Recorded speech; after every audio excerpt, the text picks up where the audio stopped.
Welcome to Read, Pray, Write podcast. I am the host, Jean Kelly. In this episode, we're going to try something a little bit different with two goals.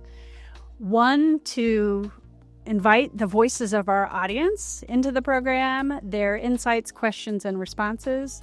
And two, to delve deeper into the practice of spiritual reading. Spiritual reading has 5 steps, which are read, reflect, respond, receive, resolve. So I have invited 3 thoughtful listeners to share their responses and resolutions to some recent episodes that are about the work of a modern iconographer and social media influencer named Grace Morbitzer. So with me in the studio for this episode are Lain, Roselena, and Dale, who are all undergraduates at Otterbein University. So I thought we'd start by each of you introducing yourselves a little more fully, especially focusing on how you characterize your personal philosophy and your practice of faith and spirituality. So you want to kick us off? Yeah. So first off, I appreciate the invite to be here. This is really cool. I attend Otterbein University, but I'm undecided, and I've always had an interest for audio, video production. So it's cool to be in this setting. As far as my philosophy about religion or spirituality, I was raised Christian. I have carried those traditional values with me. I'm not as Christian maybe as I feel like I should be, but I've had a lot of tribulations happen in the past few years of my life, and I feel like no matter how far I might stray away from God, he's still very much close to me. So it's very motivating to try to stay in church and stay in the Word. So whether it's a few minutes before a football practice or after my classes, I'm always trying to stay in the Word of the Bible, and that's kind of why I got this a class on my schedule. It was very interesting. All right. Thank you, Lain. And so next, Roselena. Hi, thank you for having me. Let's see, a little bit about me. So I was raised in Arkansas, and I was also raised in the Christian faith. However, I had various very, very interesting experiences within that.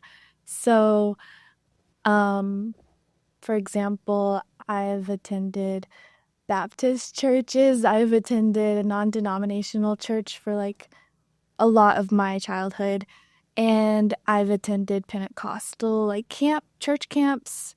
I've attended a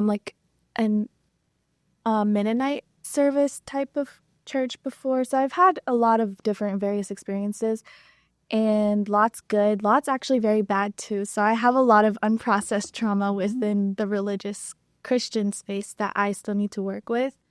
In terms of my personal faith and spirituality, that's why I do not identify as Christian, but I would say that I am spiritual. I don't have a lack of values or a lack of various things that people associate with Christianity.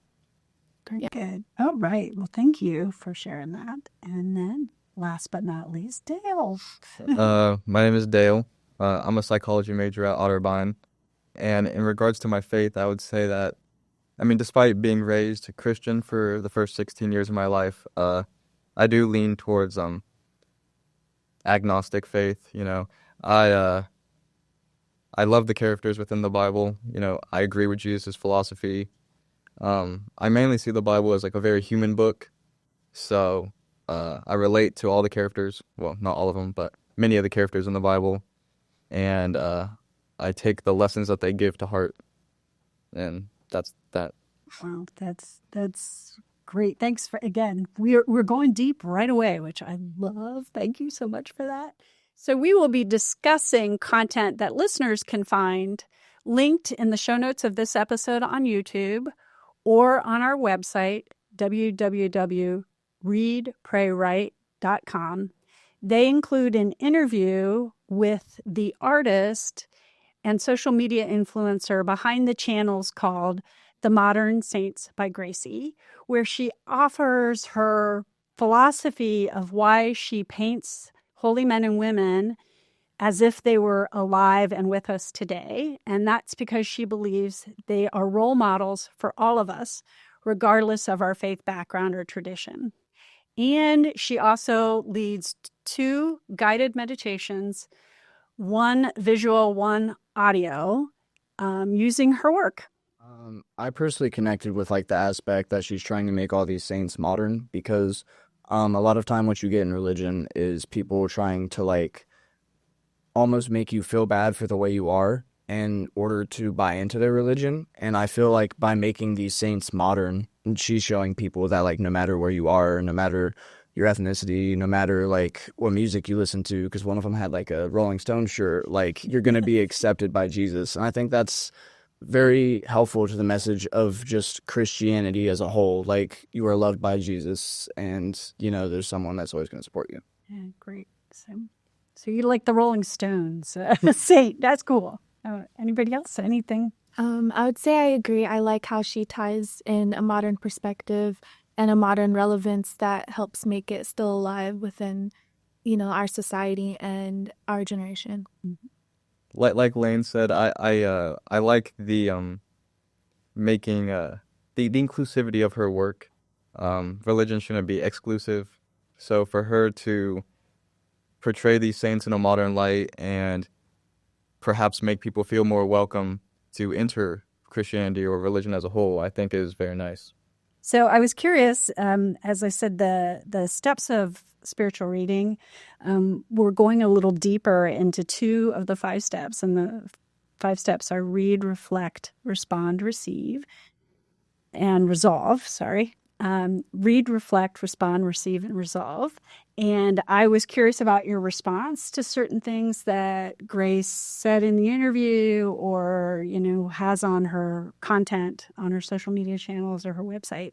And so one of those was that she believes that all of us can be saints. So when you heard that, what was your response to that? My initial reaction wasn't negative. It was just kind of perplexing at first, because I feel like, especially in the Catholic denomination, like the word saint is held to such a high standard that it's almost taking power away from being a saint, or maybe taking emphasis away from like the saint's role place in the religion. But from the perspective of like the everyone can do this, like you don't have to be like chosen by God, or like everyone has that in them, I think that's very powerful and will resonate well with like our generation. Mm-hmm. Roselena or Dale, do you have what was that, your response when you heard that? She said that all of us can be saints. I definitely believe that all of us can be saints. I do think it's important to recognize that the saints that we have today, they weren't living their lives trying to become saints. They were just good people. So I think anyone can become a saint. Anyone can live a good life if they are willing to, but there's a difference between trying to be a saint and just being a good person. Mm-hmm. Good. I'm actually not personally familiar with saints in general. I know of like the most popular saints. So when Lain brings up saying that like saints are usually like revered or like put on a higher pedestal than regular normal people, it is interesting to hear someone's take, like Grace saying that anybody can be a saint. So that's interesting. Right. Yeah. And again, it is primarily from the Catholic tradition that we revere saints, but they were just holy men and women that are kind of, as I said earlier, role models for all of us. But I do understand why in like popular use of the word saint, it might come to mean being perfect. And that's one of the things Grace does really well, I think, is show us that none of these saints were perfect in their time. They had struggles, difficulties. Some of them were not accepted by their own faith. And so that they were just people that continued to remain faithful and continued to do good works. And so, but I appreciate that she's redefining it that way for all of us. And one of the specific elements of her website that is that you may or may not have done, which is the idea that she thinks all of us, not only can have saints as our role models, but they are also people that can help us from heaven. And in the Catholic faith, they call them intercessors. In other words, people that might help answer your prayers, right? But she calls them, she says, I think everyone deserves to have a holy cheerleader. And was that a concept that you were not familiar with? And did you take her quiz on the website to find a patron saint? So I was just curious if you did, what you thought of that, and maybe who your saint was, and if you had anything interesting to say about the saint you picked or picked for you. My saint was Saint Genevieve. I think it's pretty cool because she was from a young age put in a position to be a protector and a leader. And growing up in athletics my whole life, I've always been like a captain or like put in a position where like you have to like lead your team, whether through practice or through like the conditioning.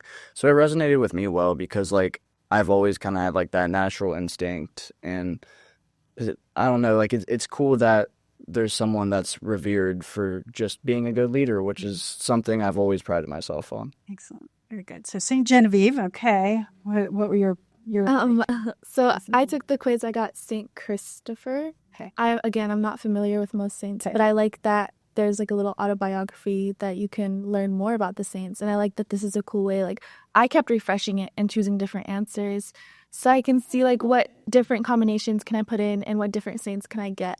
I also, I don't know, I find that a good way to like learn more about the saints that I wouldn't have known more, but I don't want to apply too much of like the first saint that I get and how that applies to me. Just because for me personally, I wouldn't want that to be definitive of. Right. You don't want to be pigeonholed because you answered your questions a particular way on that day. Right. Like as well as the amount of questions that were provided. I don't know. I want to be aware of that. And I just don't think that I don't think lots of things are like nothing can be perfect and nothing can be entirely accurate. So there's just a lot of room for inaccuracy or just something not aligning in that way. Did you see if St. Christopher was your first one? Was there anything that you saw in his life that connected to?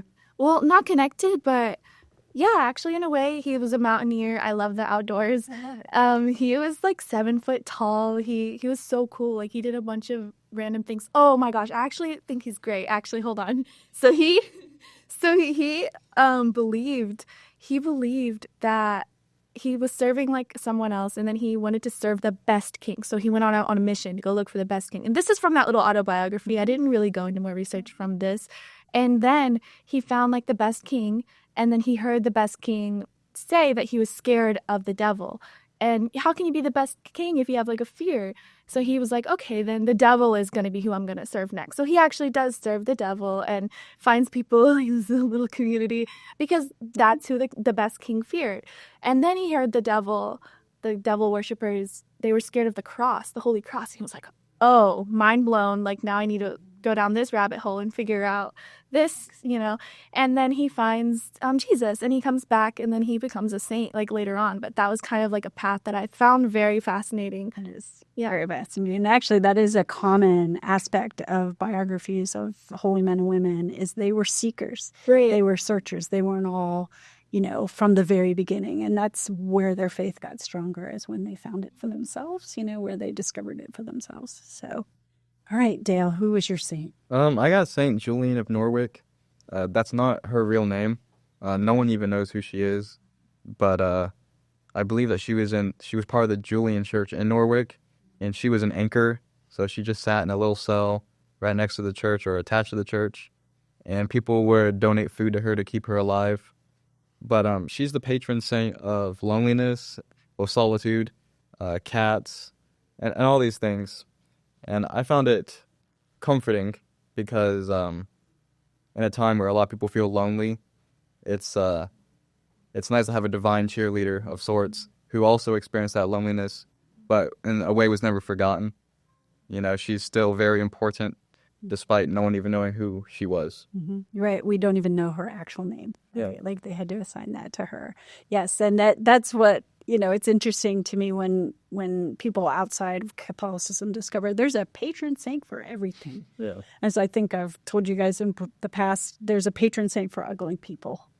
So, and I love too that Grace talks about you can have more than one patron saint, right? And she talked about St. Genevieve, was, one, but then she discovered St. Hildegard and just has these people that she knows are, looking out for her from heaven. Is this idea of patrons and in that moment of what you're going through, or if you're particularly lonely, you can pray to the saint or whatever, and pray for their help, not pray to the saint. But so this episode is one of 3 that we're going to explore the idea that a faith-based approach to contemplation and meditation can be expressed in service, in social action. And that's what's behind that resolve step of the 5 steps of spiritual reading.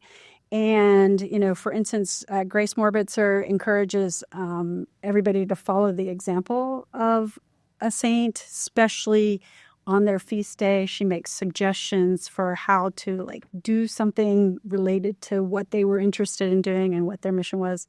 For instance, Martin de Porres recently had a feast day, and he was part African, and because of his race, he was prohibited from becoming a full member of a monastery, but instead he worked hard in the infirmary, and he founded an orphanage, all that.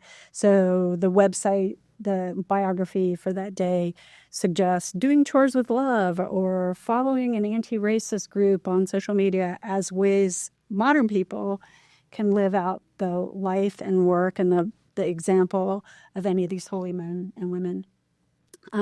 So there are many ways to do that very last step of a spiritual reading, that resolve step. And so I was curious if you did either meditation. There's an audio meditation, or the Visio Divina, which is just divine seeing. It's a way of praying with icons that dates to pre-literate times. How have you carried the experience of this content to your life? Any other way, how you resolved? Maybe just how you talked about it to other people, or anything you've done differently as a result of looking at this content? A good part. Okay. Getting St. Julian of Norwich did mean a lot, even though it's just a personality test. To have the patron saint of solitude and loneliness and cats applied to me, it felt good, just because I love cats. And I do spend a lot of time alone. So I felt like that was fortunate. And when looking at her artwork, you can see that she did put in a lot of thought into how she would display some of these people. The portrait of Joan of Arc stuck out to me because I think it's one of the only saints with colored hair, that's blue. And then when you think of Joan of Arc, she was a teenage rebel. And so it's just, she's really trying her best to appeal to the youth or people who might feel excluded. And I think she's doing a good job. Mm-hmm. Well, then I just thought I'd wrap up with asking you guys if there's anything from Grace's content that you would like to add or to the discussion that we're having here today. Anything to add to? I have a question. So you had asked her how many of the saints that she had painted already, and she said 150. Yes, that's a lot. How many more are there? That is an excellent question, and I do not know the answer to that, but there's probably maybe thousands. I don't know. Well, I just respected how in Grace's work she attempted to apply the correct race to the individuals.